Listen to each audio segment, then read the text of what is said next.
الحمد لله نحمده ونستعينه ونستغفره ونؤمن به ونتوكل عليه ونعوذ بالله من شرور أنفسنا ومن سيئات أعمالنا من يهده الله فلا مضل له ومن يضلله فلا هادي له ونشهد أن لا إله إلا الله وحده لا شريك له ونشهد أن سيدنا وسندنا ومولانا محمدا عبده ورسوله أما بعد أعوذ بالله من الشيطان الرجيم بسم الله الرحمن الرحيم والعصر ان الانسان لفی خسر الى آخرہ الآیہ۔ محترم عزیز بزرگ اور دوستو، اللہ کا بہت بڑا کرم ہوا، احسان ہوا۔ اللہ رب العزت نے عافیت کے ساتھ ہر طرح کی تکلیفوں سے، مصیبتوں سے، آزمائشوں سے بچاتے ہوئے پھر اور ایک مرتبہ 2024 کی جمعہ کی نماز کی توفیق عطا فرمائی۔ بزرگوں اور دوستوں، ابھی جو میں نے آپ کے سامنے سورۃ العصر، جس میں 4 آیتیں ہیں اور 14 کلمات ہیں، تلاوت کی ہے، اللہ رب العزت اس آیت میں فرماتے ہیں، قسم ہے زمانے کی، ان الانسان لفی خسر، یقیناً لوگ جو ہیں بڑے خسارے میں ہیں، الا الذین آمنوا، مگر وہ لوگ جو ایمان لائے، وعملوا الصالحات، اور نیک اعمال کی زندگی گزاری، وتواصوا بالحق، اور ایک دوسرے کو نیکی کی دعوت دیتے رہے، نیکی کی طرف بلاتے رہے، خود بھی نیک کام کرتے رہے، وتواصوا بالصبر، اور نیکی کی دعوت کے دینے میں جو تکلیفیں آئیں، مصیبتیں آئیں، ان مصیبتوں اور ان تکلیفوں پر صبر کرتے رہے۔ عزیز بزرگ اور دوستوں، اس صورت میں 4 چیزیں اللہ نے بہت ہی اہمیت کے ساتھ بتلائی۔ سب سے پہلی چیز ہم یہ سمجھتے ہیں، والعصر، عصر کے کیا معنی ہوتے ہیں؟ عصر کے عربی میں معنی آتے ہیں زمانے کے، اور زمانہ وہ ہے جسے اللہ نے بنایا ہے، جس میں رات آتی ہے، دن آتا ہے، ہوائیں چلتی ہیں، گرمی ہوتی ہے، سردی ہوتی ہے، دھوپ نکلتی ہے، لیل و نہار کی گردشیں چلتی ہیں، جہاں وقت کا حساب ہوتا ہے، ٹائم کی قیمت پہچانی جاتی ہے، تو یہ ساری چیزیں جو ہیں زمانے میں شمار کی جاتی ہیں۔ اب اللہ تعالیٰ جو ہے اس کے شروع میں ایک لفظ لائے ہیں، والعصر۔ یہ تو میں نے جو آپ کو بتلایا العصر کے کیا معنی ہیں۔ اب جو شروع میں واو ہے والعصر، اس واو کے کیا معنی آتے ہیں؟ واو کے معنی آتے ہیں قسم کا جملہ۔ بعض مرتبہ آدمی اپنی کسی بات کو بتلانے کے لیے قسم اٹھاتا ہے، قسم ہے فلاں آدمی کی، قسم ہے فلاں آدمی کی، قسم ہے فلاں شخص کی، قسم ہے فلاں چیز کی۔ قسم اس لیے اٹھاتا ہے کہ وہ یہ بتلانا چاہتا ہے کہ جس بات کی میں قسم اٹھا رہا ہوں وہ بات بہت اہم ہے، اور جس چیز کے متعلق میں قسم اٹھا رہا ہوں وہ چیز بھی بہت اہم ہے۔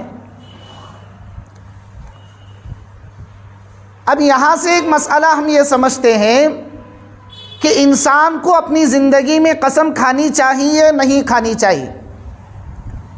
آج کل ماحول یہ ہے کہ چھوٹی چھوٹی باتوں پر قسم اٹھائی جاتی ہیں۔ سب سے پہلے اہم مسئلہ یہ سمجھے کہ اللہ کی ذات کے علاوہ کسی بھی چیز کی قسم نہیں کھانی چاہیے۔ اللہ کی ذات کے علاوہ دنیا میں کسی بھی چیز کی قسم نہیں کھانی چاہیے. بچوں کی قسم نہیں کھانی چاہیے، قرآن کی قسم نہیں کھانی چاہیے، حضور کی قسم نہیں کھانی چاہیے، مسجد کی قسم نہیں کھانی چاہیے، بھائیوں کی قسم نہیں کھانی چاہیے، ماں کی قسم نہیں کھانی چاہیے، باپ کی قسم نہیں کھانی چاہیے. سارے کی ساری چیزیں حرام ہیں. لیکن آج ہمارے معاشرے میں اس کو بہت آسان سمجھ لیا ہے. چھوٹی چھوٹی باتوں پر ہمارے یہاں قسمیں اٹھائی جاتی ہیں. تو یہ بہت اہم پوائنٹ ہے کہ اللہ کی ذات کے علاوہ قسم نہیں کھانی چاہیے. اگر بالفرض والمحال کوئی موقع ایسا آ جائے، اگر کوئی مقام ایسا آ جائے، کوئی پوائنٹ ایسا آ جائے جہاں پر قسم کھانی ہی پڑ رہی ہے، جیسے مثال کے طور پر میاں بیوی میں جھگڑا ہو گیا، اب جو بیچ کا آدمی ہے اس کو قاضی پوچھ رہے ہیں کہ بھائی ان دونوں کے درمیان جو جھگڑا ہوا ہے اس کی دلیل کیا ہے؟ تو بیوی کہتی ہے کہ میرے طرف سے میرا بھائی ہے، اور شوہر کہتا ہے کہ میری طرف سے میرا باپ ہے. اب قاضی صاحب اس باپ کو اور اس بھائی کو بٹھا کر پوچھتے ہیں کہ تم حلفیہ قسم کھا کر بتلاؤ کہ تم جو ہے اس بات کے گواہ ہو جو تمہارے سامنے یہ معاملہ پیش آیا ہے. تو ایسے موقع پر شریعت کہتی ہے کہ سوائے اس ایک موقع پر اللہ کی قسم کے علاوہ کسی بھی چیز کی قسم نہیں کھانی چاہیے.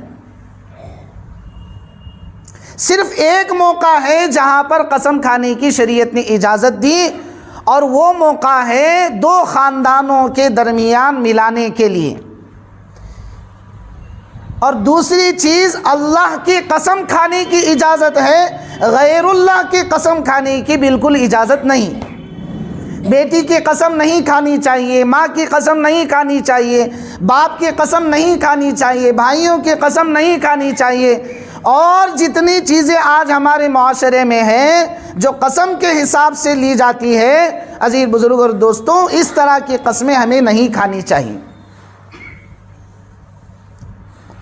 اب آتا ہے کیسے قسم کھائیں. اللہ کی قسم تو کھانی ہے لیکن کیسے کھائے؟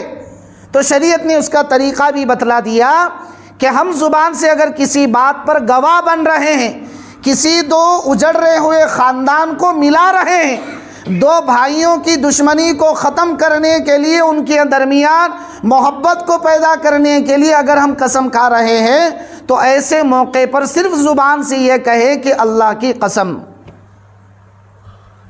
اس کے علاوہ دوسرے الفاظ بولنے کی ضرورت نہیں. تو یہ طریقہ ہے شریعت کا. تو اب آئیے سمجھتے ہیں عزیز بزرگ اور دوستوں، جتنے ہمارے معاشرے میں غیر اللہ کے نام پر قسمیں کھائی جاتی ہیں، باپ کے نام پر، بھائی کے نام پر، ماں کے نام پر، اور دیگر چیزیں ہیں، بعض لوگ جاتے جاتے گاڑی پہ بھی کہتے ہیں مسجد کی قسم. تو یہ ساری چیزیں ایسی ہیں کہ اگر آدمی ان کی قسم اٹھاتا ہے تو اس قسم کا کوئی اعتبار نہیں، یعنی اس کو شریعت کے نظر میں جھوٹا آدمی سمجھا جائے گا. یہ آدمی پکا نہیں ہے، ایمان کامل والا نہیں ہے. تو اب آئیے سمجھتے ہیں سورہ عصر میں اللہ کہہ رہے ہیں والعصر، قسم ہے زمانے کی. تو ہمیں چھوٹا سا اشکال یہ ہوتا ہے کہ اللہ تو ہمیں منع کر رہے ہیں غیر اللہ کی قسم اٹھانے کا، اور اللہ خود زمانے کی قسم اٹھا رہے ہیں. دونوں بات کے درمیان بہت بڑا فرق ہے. تو عزیز بزرگ اور دوستوں، اسے اس طرح سے سمجھیں کہ زمانے کے بنانے والے بھی اللہ ہیں، اور جو قسم اٹھا رہے ہیں وہ خود اللہ ہیں، اور جو شریعت اللہ نے بنائی ہے وہ شریعت بھی اللہ نے بنائی. تو گویا کہ اللہ کے نزدیک جو قسم اٹھائی جا رہی ہے، جس چیز کی قسم اٹھا رہے ہیں، وہ چیز بہت اہم ہے. اور وہ کیا ہے؟ زمانہ. وہ کیا ہے بھائی؟ زمانہ، وقت، ٹائم. اسی لیے بار بار جمعہ کے خطبے میں آپ کے سامنے یہ کہا جاتا ہے کہ اپنے بچوں کو، اپنی نسلوں کو ٹائم ویسٹ سے بچاؤ. کیوں؟ کیونکہ ٹائم جو ہے بہت قیمتی سرمایہ ہے آج ہمارے پاس. میں نے بہت دن پہلے ایک ریسرچ بہت اہم اچھی پڑھی. یہ جو بلب ہمیں نظر آتا ہے، جس کے ذریعے سے ہمیں اجالا ملتا ہے، جس کے ذریعے سے آج لاکھوں لوگ روشنی حاصل کر رہے ہیں، وہ بلب بنانے والا تھامس، اس کا نام کتابوں میں لکھا ہے کہ اس نے 1000 مرتبہ ناکامی کا منہ دیکھا اور 1000 کے بعد جو ہے اس نے بلب بنایا۔ تھامس بھی اس کا نام کتابوں میں لکھا گیا ہے، ایلیون تھامس نام سے اس کو کتابوں میں، بہت ساری کتابوں میں اس کا نام لکھا ہے۔ تو عزیز بزرگ اور دوستوں، محنت کرنے والے اتنے آگے بڑھے کہ آج ان کی محنت کا پھل ساری دنیا کھا رہی ہے۔ اور آج ہمارے نوجوان جو ہے وہ گیم کے اندر اور پتہ نہیں الگ الگ طرح کی اپنی بیزی لائف میں مشغول ہو کر اپنی قیمتی اوقات کو ضائع کر رہے ہیں۔ تو اللہ تعالیٰ یہ سمجھا رہے ہیں والعصر، قسم ہے زمانے کی کہ زمانہ جو ہے بہت ہی اہم انسان کی زندگی میں ٹرننگ پوائنٹ رکھتا ہے۔ ایک آدمی شروع سے بزنس کر رہا ہے اور وہ مسلسل کرتا ہے، روزانہ کچھ نہ کچھ اپڈیٹ مارکیٹ میں لاتا ہے، تو جو سالہ سال سے کر رہا ہے لیکن اس کی کوئی اپڈیٹ مارکیٹ میں نہیں ہے، جی میں آیا تو شٹر کھولتا ہے، جی میں نہیں آیا تو شٹر بند کرتا ہے، لیکن یہ جو نیا آدمی ہے وہ روزانہ اپنے شٹر کو کھولتا ہے، اپنے کاروبار کو لوگوں کے سامنے پیش کرتا ہے، تو تجارت کے ماہرین لکھتے ہیں کہ یہ نیا آدمی اس پرانے آدمی سے بہت جلدی ترقی کرے گا۔ کیوں؟ کیونکہ اس نے اپنے وقت کی قیمت کو پہچانا ہے۔ تو اسی لیے اللہ فرما رہے ہیں والعصر، قسم ہے زمانے کی، زمانہ بہت قیمتی ہے لوگوں کے لیے۔ ان الانسان لفی خسر، یقیناً لوگ جو ہیں ساری دنیا اس میں آ گئے، مرد آ گئے، عورتیں آ گئیں، بوڑھے آ گئے، جوان آ گئے، ادھیڑ عمر کے لوگ آ گئے، ساری کی دنیا کے لوگ اس جملے میں آ گئے جس میں اللہ فرما رہے ہیں ان الانسان لفی خسر، یقیناً پوری کی پوری دنیا کے لوگ خسارے میں ہیں، گھاٹے میں ہیں، نقصان میں ہیں۔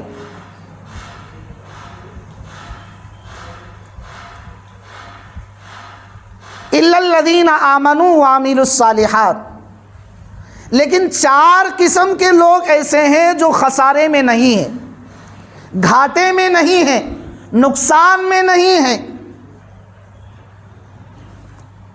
سب سے پہلے قسم کے لوگ جو ہیں آمنو، ایمان لانے والے، اللہ کی ذات پر ایمان لانا عقائد کے اعتبار سے بھی اور زبان کے اقرار کے اعتبار سے بھی، اللہ کی وحدانیت کی گواہی دینا، محمد الرسول اللہ صلی اللہ علیہ وسلم کو آخری نبی ماننا، قرآن کریم کو اللہ کی طرف سے نازل کردہ آخری کتاب سمجھنا، یہ ساری کی ساری چیزیں آمنو کے اندر آتی ہیں، ایمان لانے کے اندر آتی ہیں۔ وعاملوا الصالحات، یعنی ایمان لانے کے بعد نیک اعمال کی زندگی بھی گزارنا، جس میں نماز اچھی ہو، عقائد اچھے ہو، تلاوت صحیح ہو، ذکر صحیح ہو، تہجد پابندی سے ہو، اوابین کی پابندی ہو، اور اسی طریقے سے حج صحیح ہو، عمرہ صحیح ہو، اور زکوٰۃ صحیح ٹائم پر ادا کرتا ہو، اور وہ بھی اس کے مسائل پوچھ کر ادا کرتا ہو، اور روزہ صحیح وقت پر رکھتا ہو، صحیح وقت پر کھولتا ہو، روزے کے تمام طرح کے مسائل، اسی طریقے سے ہر جزو جو عبادت میں شامل ہے وہ سارے کے سارے وعامل الصالحات میں آ گئے۔ تو اللہ تعالیٰ فرما رہے ہیں والعصر، قسم ہے زمانے کی، سارے کے سارے لوگ خسارے میں ہیں، لیکن 4 لوگ اس سے بچتے ہیں، 4 لوگوں کی اس سے حفاظت ہوتی ہے۔ اس میں سب سے پہلے لوگ ہیں ایمان لانے والے، اور دوسرے نمبر پر ہیں نیک اعمال کرنے والے۔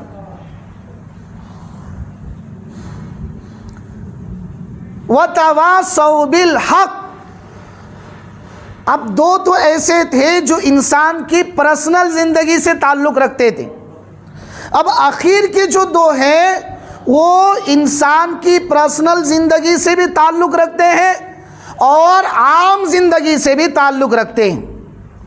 جیسے میں اور آپ نماز پڑھ رہے ہیں، جمعہ کی نماز میں اور آپ پڑھ رہے ہیں، لیکن گھر میں بھائی نمازی نہیں، گھر میں ماں نمازی نہیں ہے، گھر میں بیوی نمازی نہیں ہے، گھر میں بیٹا نمازی نہیں ہے، تو اس زمرے میں ہم بھی آ گئے کہ قیامت کے دن ہم بھی خسارہ اٹھانے والے ہوں گے۔ حالانکہ ہم جمعہ پڑھ رہے ہیں، حالانکہ ہم جمعہ پڑھ رہے ہیں، لیکن پھر بھی قیامت میں اللہ کے دربار میں ہم سے ان لوگوں کے متعلق سوالات کیے جائیں گے۔ تو دو چیزیں انسان کی پرائیویٹ اس کی زندگی کے ساتھ میں اس کا تعلق ہے، اور آخر کی جو دو چیزیں ہیں جس میں وتواصوا بالحق وتواصوا بالصبر ہے، تو وتواصوا بالحق میں بیوی آ گئی، بچے آ گئے، دوست آ گئے، رشتہ دار آ گئے، خاندان والے آ گئے، قبیلے والے آ گئے، محلے والے آ گئے، شہر والے آ گئے، پوری دنیا کے مسلمان آ گئے۔ تو عزیز بزرگ اور دوستوں، جہاں آج ہم نماز پڑھتے ہیں، جہاں آج ہم پابندی کرتے ہیں، جہاں ہم ہر طرح کی نمازوں کا اہتمام کرتے ہیں، وہیں پر ہماری بیوی کی نماز کی ذمہ داری بھی ہمارے اوپر ہے، وہیں پر ہمارے بیٹے کی ذمہ داری بھی ہمارے اوپر ہے۔ اسی لیے قیامت کے دن ایک آدمی، ایک ایمان والا جنت میں جا رہا ہوگا، لیکن اللہ تعالیٰ کے دربار میں بیٹا کھڑے ہو کر کہے گا، اللہ جی ابا ہمارے جنت میں جا رہے ہیں اور ہم جہنم میں جا رہے ہیں، اس لیے ایسا نہیں ہو سکتا، آپ ہمارے ابا کو بھی ہمارے ساتھ میں بھیج دو۔ تو فرشتے کہیں گے کہ تمہارے ابا تو نمازی تھے، وہ جمعہ کو جلدی آتے تھے، لیکن تم بے نمازی تھے، اس لیے تمہیں وہ سزا دی گئی اور تمہارے ابا کو یہ انعام دیا گیا۔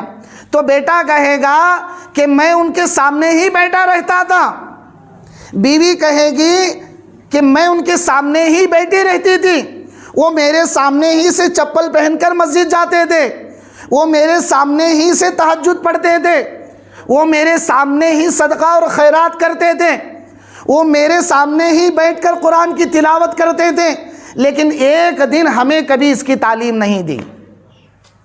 اب کیا ہوگا؟ اللہ کہیں گے اچھا، حالانکہ اللہ کو معلوم ہے، پھر بھی ہم لوگوں تک یہ پیغام اور میسج پہنچانے کے لیے اللہ تعالیٰ یہ پورا گیم کھیلیں گے۔ تو اب یہ جو نمازی ہے وہ کہے گا اللہ یہ جھوٹ بولتے، تو اللہ تعالیٰ کہیں گے لگاؤ اسکرین۔ تو جو دنیا میں ہم نے کیا ہوگا، جیسے آج کل فلمیں دیکھنے کے لیے بڑی بڑی اسکرینیں لگائی جاتی ہیں، ایسے ہی دنیا کی پوری ہماری زندگی کی سٹوری اللہ تعالیٰ وہاں چلائیں گے، اور سب وہاں نظر آئے گا، پوری دنیا کے لوگ اس کو دیکھتے رہیں گے۔ اور پھر یہ افسوس کے ساتھ قرآن کے ایسے الفاظ ہیں کہ اس طرح کا ایمان والا اپنی انگلیوں کو خود چبا چبا کر کھائے گا، حالانکہ دنیا میں نمازی تھا، حالانکہ دنیا میں قرآن کے پابند تھا، حالانکہ دنیا میں تہجد کا پابند تھا، لیکن بیوی پابند نہیں تھی، بیٹا پابند نہیں تھا، دوست پابند نہیں تھا، رشتہ دار پابند نہیں تھے، قبیلے محلے والے پابند نہیں تھے، تو اللہ تعالیٰ اس کو بھی پکڑ کر جہنم میں اوندے منہ پھینک دیں گے۔ اسی لیے اللہ فرما رہے ہیں وَتَوَاصَوْا بِالْحَقِّ، زندگی میں ہمیشہ نیکی کی دعوت پر خود بھی چلتے رہیں اور ایک دوسرے کو نیکی کی دعوت بھی دیتے رہے۔ وَتَوَاصَوْا بِالصَّبْرِ، اور جب آپ یہ تین کام کریں گے، سب سے پہلا کام کیا؟ ایمان لائیں گے، دوسرا کام کیا؟ نیک اعمال کریں گے، تیسرا کام کیا؟ نیکی پر خود بھی چلیں گے اور دوسروں کو بھی دعوت دیں گے۔ اب جب یہ آپ تین کام کریں گے تو اس تین کام کے کرنے کی وجہ سے آپ پر تکلیفیں آئیں گی، حالات آئیں گے۔ لوگ کہیں گے 4 دنوں ایتا نماز پڑھ کو نماز پڑھنے لگے، ایتا ہم نہ دعوت دینے آئے، لوگ کہیں گے ایسے، خاندان والے کہیں گے ایتا داڑھی چھوڑ کو ہم نہ سمجھانے آیا کیا، لوگ کہیں گے ہمارے سامنے ننھا بڑا ہویا تو آج ہم نہ دین سمجھانے آیا کیا، لوگ کہیں گے وَتَوَاصَوْا بِالصَّبْرِ۔ قرآن کی تعلیم یہ کہہ رہی ہے کہ ایسے حالات پر، ایسی تکلیفوں پر، ایسی دل برداشتہ الفاظ پر تمہارا کام یہ ہے کہ تم صبر کرو اور اللہ سے مدد مانگو۔ وَتَوَاصَوْا بِالصَّبْرِ، تو کتنی چیزیں ہوئی بھئی والعصر میں؟ 4 چیزیں ہوئیں. ایک ایمان لانا، اعمال والی زندگی گزارنا، اور ایک دوسرے کو حق بات کی تلقین کرنا، اور ان چیزوں پر جو آزمائش آئے، تکلیفیں آئیں، مصیبتیں آئیں. بعض لوگ کہتے ہیں کہ نہیں ہمیں دین کا کام کرتے ہیں پھر بھی ہم پر حالات بہت ہیں، ہمیں اتنی ساری محنت کرتے ہیں، ہمیں قرآن کی تلاوت کرتے ہیں، تہجد پڑھتے ہیں، سب کرتے ہیں ہمیں، لیکن میرا بیٹا بیمار بہت رہتے ہیں، میری بیوی بیمار بہت رہتی ہے، مجھے لوگ تانے دیتے ہیں. تو ان ساری چیزوں کے لیے اللہ نے تسلی کا جملہ دے دیا کہ وَتَوَاصَوْا بِالصَّبْرِ، ان چیزوں کی، ان تکلیفوں پر تم دنیا میں صبر کر لو، اور صبر کا بدلہ اللہ خود اس کو عطا کریں گے. تو کریں گے بھائی انشاءاللہ، عمل کریں گے. اللہ تعالی ہم سب کو عمل کی توفیق عطا فرمائے.